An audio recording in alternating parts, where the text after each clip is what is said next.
부활의 기쁨과 감격이 오늘 주님의 은혜와 평강이 여러분들 삶에 넘쳐나시기를 주의 이름으로 축원합니다.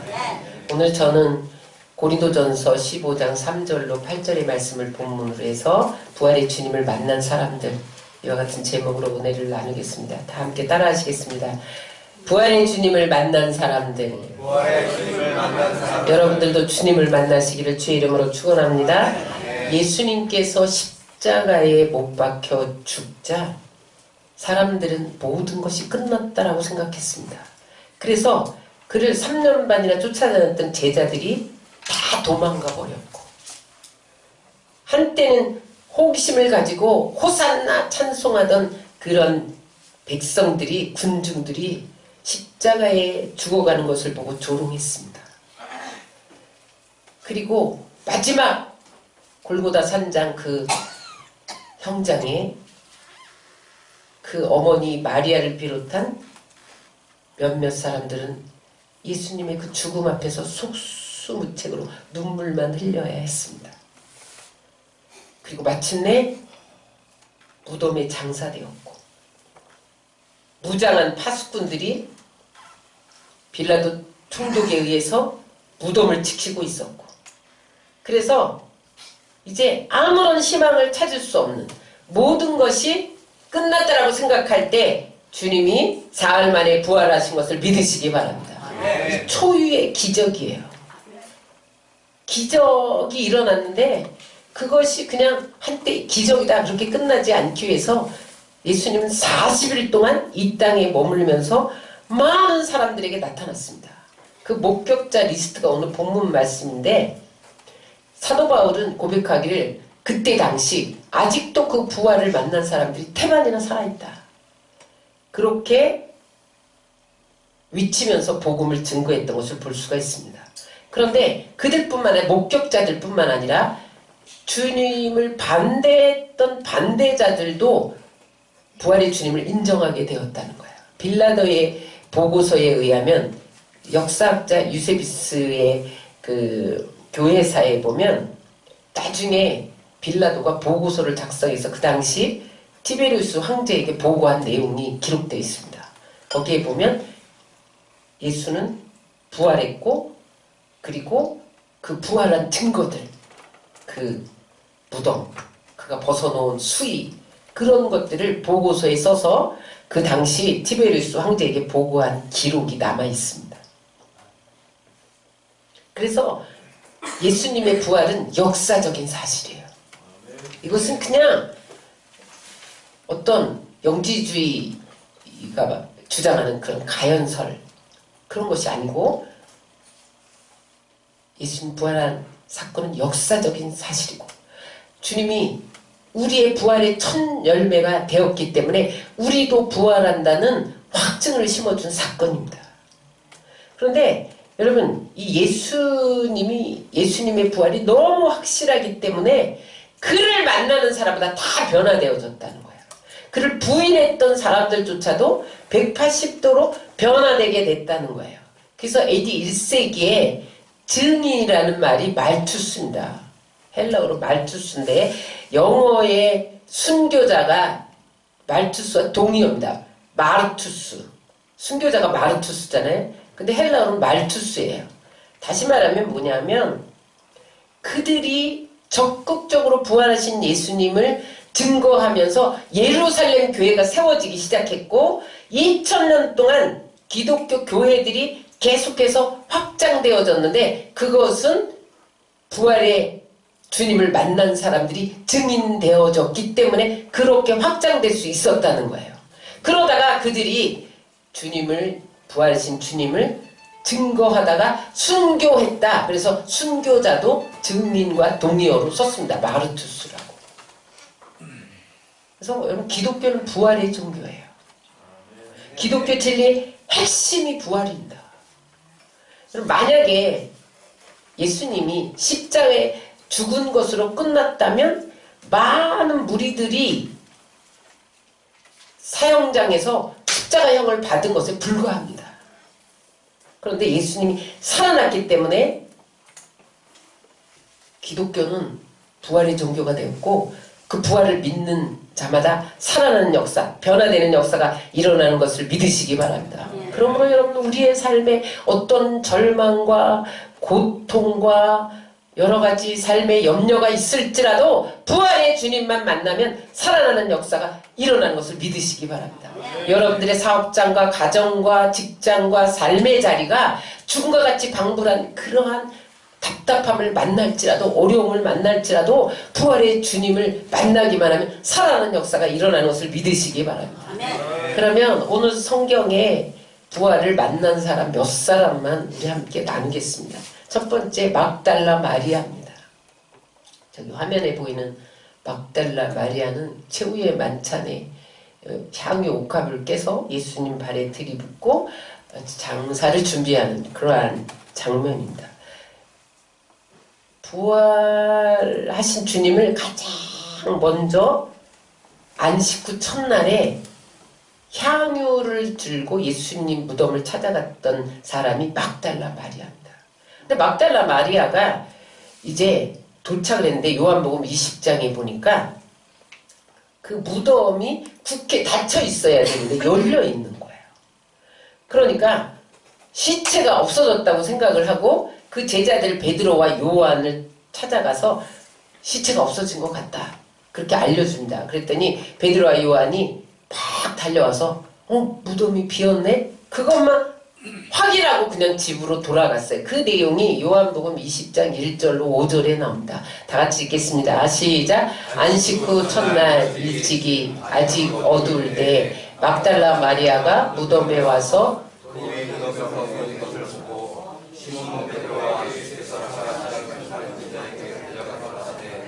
사람들이 주님을 무덤에서 가져다가 어디 두었는지 우리가 알지 못하겠다 하니 베드로와 그 다른 제자가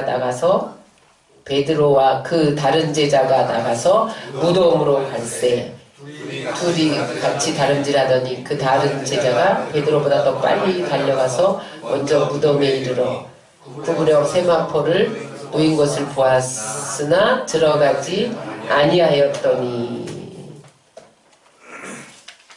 예수님이 무덤이 열리고 빈 무덤이 된 것을 확인한 거죠.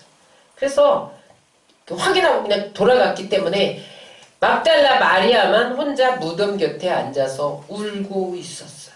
그때 주님이 나타나셔서 마리아야 이렇게 부르는 장면이 요한복음 20장 16절에 나옵니다. 다 같이 읽겠습니다. 예수께서 마리아야 하시거늘 마리아가 돌이켜 히브리 말로 라움니 하니 이는 선생님이라 말이라. 마리아야 그렇게 부르는 순간 마리아는 더 이상 울 필요가 없어진 것을 믿으시기 바랍니다. 그래서 그때 마리아는 부활하신 예수님을 만나서 다시 제자들에게 달려가서 내가 주님을 보았다. 내가 부활하신 주님을 보았다. 그렇게 증언했습니다. 여러분, 여러분들의 삶에 너무 힘들어서 고달파서 울 수밖에 없는 그런 상황을 만날 때가 있습니다. 그럴 때 마치 무덤 앞에 선 것처럼 포기하고 싶은 마음, 낙심한 마음, 절망한 마음을 가지고 남몰래 눈물을 흘리고 계실 때 여러분 부활하신 주님을 만나면 다시 울 필요가 없게 되는 것을 믿으시기 바랍니다. 그러면 여러분 앞이 캄캄할 때 내가 혼자서 울 수밖에 없을 때 부활의 주님을 만나셔야 돼요. 그리할 때 주님 만나면 눈물 흘리던 그 절망의 문제가 해결될 줄 믿습니다. 그 다음에 이 성경에 보면 그렇게 하나님이 오셔서 이름을 불러줄 때 부활의 주님 하나님이 이름을 불러줄 때 저들의 삶이 변화받은 것을 볼 수가 있어요. 오늘 이 부활의 아침에 마리아야 그렇게 우리 마리아의 이름을 불러주셨던 것처럼 우리의 이름을 불러줄 때 우리도 부활하는 것을 믿으시기 바랍니다. 모세를 보면 모세는 자기 힘으로 이스라엘을 구원하려고 그러다가 애굽 사람을 쳐서 죽여서 모래에 판고 도망가잖아요. 미디안 가게로. 40년 동안 양치기 하면서 절망하고 있는 이제 내 인생은 여기서 끝났다. 그렇게 절망하고 있을 때 하나님이 그를 찾아가서 출애굽기 3장 4절에 보면 모세야 모세야 이렇게 부르십니다. 그랬더니 그 음성을 듣고 모세는 애굽에서 이스라엘 백성들을 인도하는 지도자가 됩니다. 누가복음 19장에 보면 삭개오의 이야기가 나옵니다. 세리였어요. 그래서 세금을 걷어서 착복하고 일부는 로마에 바치고 그래서 매국노였습니다.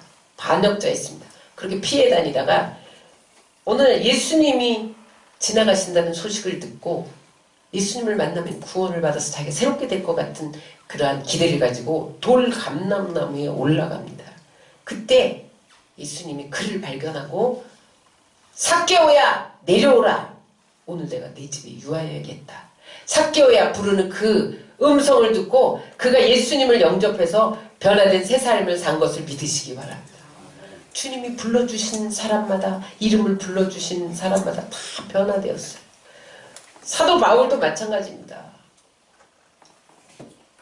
사도행전에 보면 그가 예수 믿는 사람을 잡아 죽이려고 다메섹 도상을 지나갈 때 그때 예수님이 나타나셔서 사울아 사울아 네가 어찌하여 나를 박해하느냐. 사울을 불러줄 때 그가 거기서 예수님을 만나고 세계를 복음화시키는 하나님의 일꾼이 됩니다. 죽은 지 나흘이 되어서 썩어 냄새나는 그런 나사로에게 나사로야 나오라 그랬더니 수일 동리체로 살아 움직였던 역사가 일어납니다. 여러분 오늘 주님이 부활의 주님이 여러분들의 이름을 불러주시면 죽어가는 일들이 살아나는 역사로 바뀌는 것을 믿으시기 바랍니다. 그래서 이사야 43장 1절에는 주님이 오늘 우리에게 이렇게 말씀합니다. 너는 두려워하지 말라. 내가 너를 구속하였고 내가 너를 지명하여 불렀나니 너는 내 것이니라. 여러분 두려워하지 마시기 바랍니다. 여러분 앞이 캄캄하고 절망스러울 때 주님이 우리에게 오셔서 등을 들여주시고 내 이름을 불러주시면서 자기 이름 불러보세요. 현실아 걱정하지 마라. 힘내. 내가 도와줄게. 그런 음성을 들으시고 일어나시기를 주의 이름으로 축원합니다. 두 번째 도마가 예수님을 만났어요. 도마는 도마질 하려고 저렇게 칼을 들고 있네요. 요한복음 20장 24절에 보면 여러 명 제자들이 있을 때 부활하신 예수님이 나타나요. 근데 그때 그 자리에 도마가 없었어요. 나중에 왔는데 야 예수님 부활했다. 그런 얘기를 믿지 않으려고 해요. 그랬더니 예수님이 그때 네가 나를 만져보고도 믿어라. 그렇게 말씀하는 장면이 20장 25절에 있습니다. 같이 읽겠습니다. 내가 그의 손못짝을 보며 내 손가락을 그 못짝에 넣으며 내 손을 그 옆구리에 넣어보지 않고는 믿지 아니하겠노라. 그랬더니 예수님이 27절에 넣어보라고 말씀하세요. 시작. 도마에게 이르되 내 손가락을 이리 내밀어 내 손을 보고 내 손을 내밀어 내 옆구리에 넣어보라. 그리하여 믿음 없는 자가 되지 말고 믿는 자가 되라. 그래서 넣어보고 나의 주시여 나의 하나님이시니이다. 이렇게 고백을 했다는 거예요. 우리가 신앙생활할 때 도마처럼 오늘은 분명히 하나님이 살아계신 것 같았는데 또 내일은 주님이 안 살아계신 것 같고 어제까지는 살아계신 것 같은데 오늘은 안 살아계신 것 같고 그래서 의심의 안개가 우리를 덮을 때가 있어요. 기도 응답이 지연되거나 내가 고난의 상황 속에 빠질 때 그리고 정말 하나님의 살아계심을 경험하지 못하면 때로 우리에게 의심이 옵니다. 내가 이렇게 기도했는데 하나님이 이렇게 기도를 응답하지 않는단 말이야? 마음의 회의가 들 때가 있어요. 그럼 그때에 부활의 주님을 만나야 할 때입니다. 여러분들 엎어져서 부활의 주님을 초청하세요. 기도하고 하나님 앞에 메어 달리면 주님께서 여러분들의 의심의 안개를 걷어주시고 믿음의 반석 위에 여러분들을 세워주시는 것을 믿으시기 바랍니다. 그래서 나중에 이 도마는 부활의 주님을 만나고 인도에서 순교자가 됩니다. 순교하기까지 주님을 증거하다가 그렇게 하나님 앞에 서졌습니다. 여러분 오늘 여러분들 의심이 있으세요? 하나님 어제는 살아계신 것 같은데 오늘은 안 살아계시고, 그래서 오늘 또 내 힘대로 내 경험대로 한번 살아보자. 그래서 동분서주하고 계세요. 오늘 부활의 주님을 만나서 굳건한 반석에 서시기를 주의 이름으로 축원합니다. 세 번째, 베드로가 예수님을 만났죠. 예수님이 베드로와 6명의 제자가 있을 때 나타나셨어요. 그런데 요한복음 21장에 보면 부활의 주님을 만났음에도 불구하고 베드로가 고기 잡으러 가자 그러면서 디베라 바닷가로, 게네사렛 호수, 갈릴리 호수, 디베라 바닷가, 게네사렛 호수 다 똑같은 갈릴리 바다를 말합니다. 똑같은 말인데, 그래서 옛날에 자기가 예수님을 따르기 전에 어부 생활했던 바다로 돌아간 거죠. 밤새도록 고기를 잡았는데 한 마리 고기도 잡을 수가 없었어요. 그때 부활하신 예수님이 나타나셔서 요한복음 21장 6절에 보면 그물을 배 오른편에 던져라 그리하면 얻으리라 그렇게 말씀합니다. 그래서 그들이 그 말씀에 순종하여 그물을 내렸더니 그물이 찢어지도록 잡힌 거예요. 그때 비로소 정말 부활하셨구나 그것을 깨닫게 되었습니다. 그랬더니 예수님이 생선과 떡을 호숫가에 차려놓고 저들을 먹이면서 내가 이 모든 사람보다 나를 더 사랑하느냐? 그렇게 묻습니다. 그때에 3번이나 예수님을 부인했던 그 일이 생각나서 목이 마른 소리로 주여 당신이 나를 아시나이다 이렇게 우물쭈물 해버리고 맙니다. 여러분 주님은 우리의 실패의 현장에 찾아오십니다. 실패해서 옛생활로 돌아갔던 그 현장에 찾아오셔서 오늘도 숯불에 생선과 떡을 구워서 우리를 먹이시는 분이십니다. 그 주님을 만나기만 하면 여러분 실패의 자리가 성공의 자리가 되는 것을 믿으시기 바랍니다. 그래서 나중에 베드로는 그 실패를 통해서 부활의 주님을 만나고 거꾸로 십자가를 지고 순교하는 순교자가 되었습니다. 오늘 여러분들이 어떤 실패의 자리에 있으세요? 여러분 우리가 인생을 살다 실패를 경험하는 그 자리가 주님을 만날 자리입니다. 주님 만나면 회복되어지고 승리의 자리로 나가게 되는 것을 믿으시기 바랍니다. 마지막 엠마오로 가는 두 제자들에게 주님이 나타나셨습니다. 엠마오로 가는 두 제자는 예수님을 정치적인 메시아로 알고 따라다녔습니다. 로마의 압제에서 유대를, 이스라엘을 건지실 분. 그런데 어느 날 십자가에서 돌아가시니까 모든 기대가 한꺼번에 무너진 거예요. 여러분 혹시 예수님을 잘 먹고 잘 살게 해주기 위해서 믿는 분 계시나요? 내가 예수 믿으면 성공하게 해주시겠지. 그래서 믿는 분 계신가요? 돈을 많이 벌게 해주시겠지. 치료해 주시겠지. 명예를 얻게 하시겠지. 그래서 따라다니는 분 계신가요? 여러분 그것을 초월해서 부활한 주님을 만나지 못하면 언제든지 그 상태로 되돌아갈 사람입니다. 오늘 엠마오로 가는 두 제자는 이제 모든 것을 포기하고 농사나 짓자 그리고 옛 고향 엠마오로 내려갑니다. 그런데 그때 누군가가 동행해 주는 거죠. 저기 화면에 보면 예수님이 가운데 동행하고 있는데 그들이 눈이 멀어서 영안이 뜨여지지 않아서 예수님인지 뭘 알아보지 못한다. 부활하셨으나 알아보지 못한다. 여러분 이 세상에 돈과 명예와 권력이 목적이 돼서 예수를 믿으면 예수님이 동행함에도 불구하고 여러분 보이지 않습니다. 그런데 한 촌에 들어가서 음식을 나눠 먹는데 그분이 말씀을 풀어주는데 갑자기 마음이 뜨거워지는 거예요. 눈이 열려서 그때 예수님을 알아보게 됩니다. 누가복음 24장 30절로 32절에 보면 그 장면이 나옵니다. 다 같이 읽겠습니다. 그들과 함께 음식 잡수실 때 떡을 가지사 축사하시고 떼어 그들에게 주시니 그들의 눈이 밝아져 그인 줄 알아보더니 예수는 그들에게 보이지 아니하시는도다. 나중에 이제 주님을 만나고 그들이 다시 예루살렘을 향해 달려갑니다.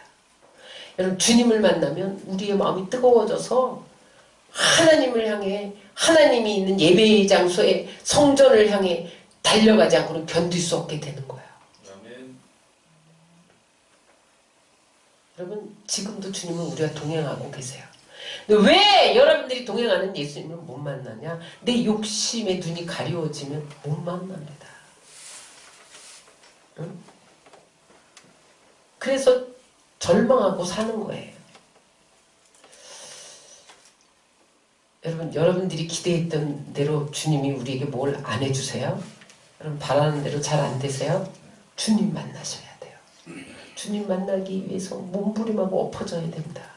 그럴 때 부활의 주님은 오늘도 우리에게 오셔서 절망을 희망으로 바꾸시고, 여러분, 어둠을 빛으로 바꾸시는 좋으신 하나님의 것을 믿으시기 바랍니다.